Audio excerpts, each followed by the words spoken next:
Back when Walt Disney World opened in 1971, the two notable hotels on property were the Polynesian and Contemporary Resorts by the Seven Seas Lagoon. Did you know that there were plans for 3 more hotels there that were ultimately never built? First up was Disney's Asian Resort, which would have sat along the Seven Seas Lagoon right where the Grand Floridian sits today. The Asian Resort would have been heavily themed around the country of Thailand, and Disney had hopes of opening it in late 1974.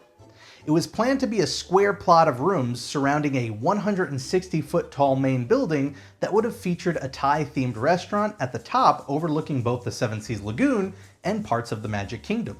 The second resort, Disney's Persian Resort, was actually the only one of the 5 planned to sit outside of the Seven Seas Lagoon area.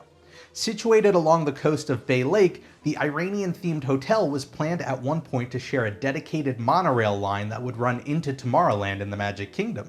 Lastly, Disney's Venetian Resort, built along the lagoon between the Ticket and Transportation Center and the Contemporary Resort, was going to be themed after the Italian city of Venice. Guests would actually get around the resort by gondola on streets of water and under bridges that connected the various parts of the hotel. So what happened?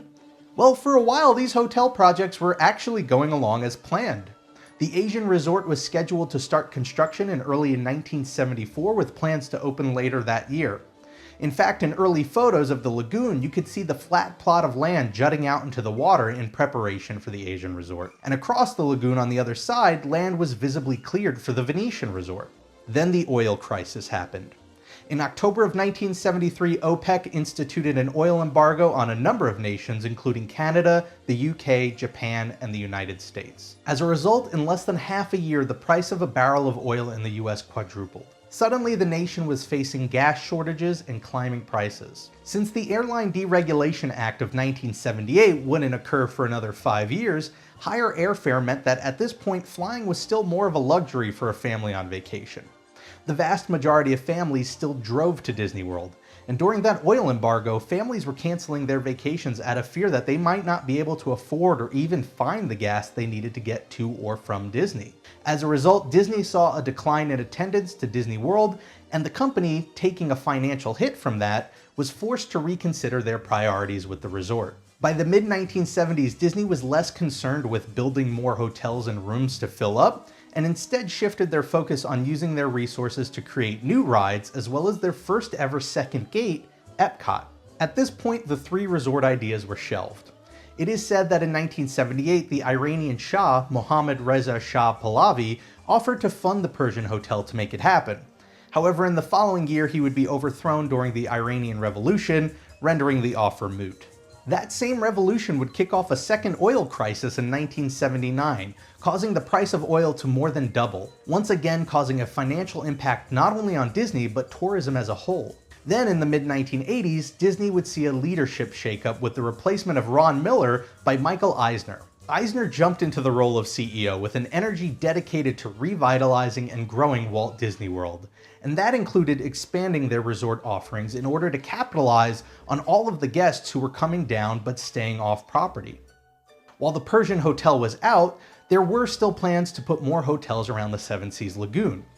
In place of the Thailand-inspired Asian Resort, and on the same plot of land, Disney instead opted to build a Victorian-era beach resort similar in style to those built around the coast in the early 1900s. In June of 1988, the hotel was completed, and Disney's Grand Floridian Beach Resort would open to the public. As for the Venetian Resort, the concept would eventually be replaced with plans for Disney's Mediterranean Resort. The 5-star hotel was going to be themed around a Greek island on the land in between the Ticket and Transportation Center and the Contemporary. It was cleared for the hotel, but Disney quickly found that the land around that part of the lagoon proved to be extremely difficult and unstable to build on, and so the project was ultimately abandoned. Lastly, there was something to be said about the necessity of building extra hotels around the Seven Seas Lagoon by that point. When Disney World first opened, Walt's plans for Epcot hadn't fully died yet.